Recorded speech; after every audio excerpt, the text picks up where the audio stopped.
បាទសួស្តីបងប្អូនគ្នាស្វាគមន៍មកកាន់ Channel YouTube របស់ខ្ញុំថ្ងៃនេះ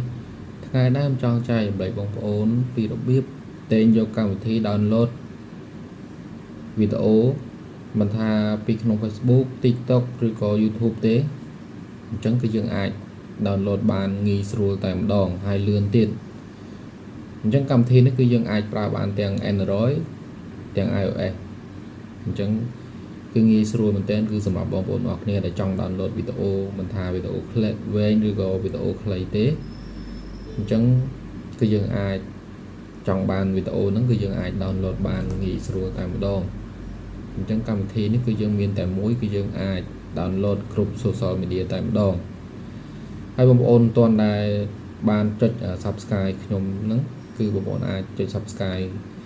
Channel របស់ខ្ញុំអ្នកមួយផងដើម្បីទទួលបានវីដេអូថ្មីៗពីខ្ញុំមុនគេតែម្ដង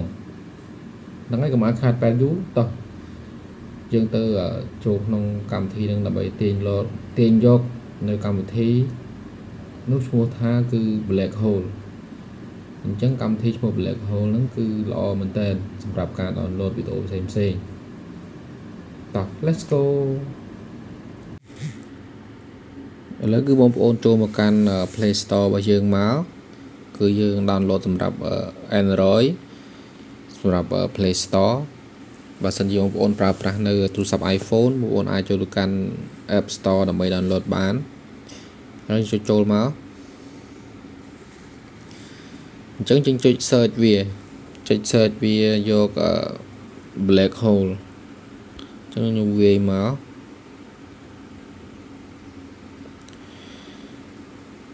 Black Hole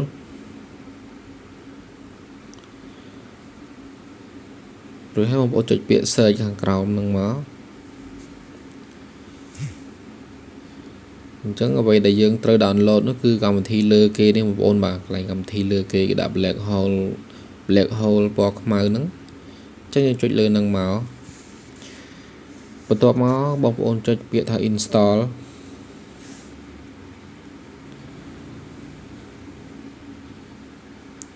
កម្មវិធីនេះគឺស្រាលដែរទេបងប្អូនបាទគឺ download លឿនមែនតើ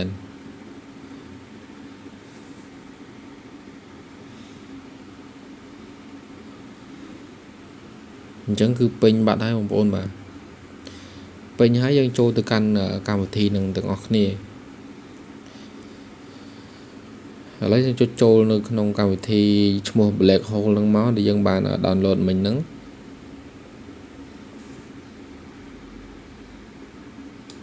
អញ្ចឹងគឺមកដល់គឺមានតម្រងបែបនេះបងប្អូនបាទគាត់ថាវាមានពាណិជ្ជកម្មបន្តិចបងប្អូនចុចពាក្យថា skip ខាងលើស្ដាំដៃហ្នឹងគាត់ថាវារៀងលោតពាណិជ្ជកម្មបន្តិចដោយសារតែកម្មវិធីនឹង free អញ្ចឹងវាលោតពាណិជ្ជកម្មឥឡូវយើងចង់ដឹងថាយើង download ហ្នឹងគឺខ្ញុំឧទាហរណ៍ប្រាប់បងប្អូនមួយចុះអញ្ចឹងយើងចូលទៅ download ចូលយក copy link មក copy link ពីឧទាហរណ៍ថា YouTube ចុះ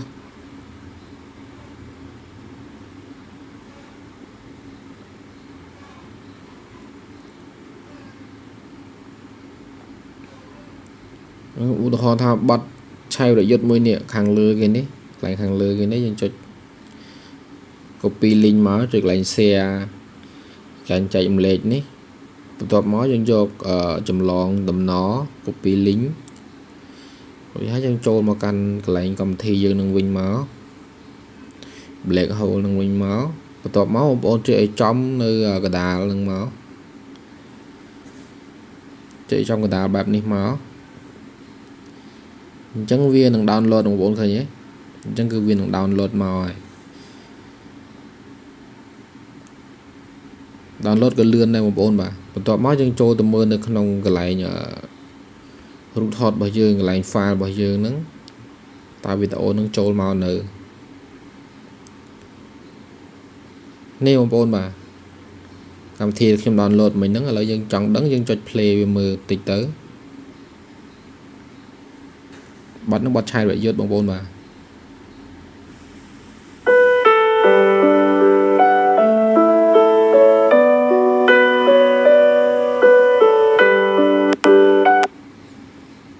ប៉ុណ្ណឹងគឺយើងអាច download ចូលមកប្រើប្រាស់បានចម្រៀងអីដែលយើងចង់ស្ដាប់ហ្នឹងគឺយើងអាច download ដាក់ក្នុងទូរស័ព្ទយើងបានងាយហើយបងប្អូនដែលចូលចិត្តខ្ញុំកុំភ្លេចចុច Subscribe ម្នាក់មួយផងដើម្បីទទួលបានវីដេអូថ្មីៗបន្តទៀតសូមអរគុណបាយបាយ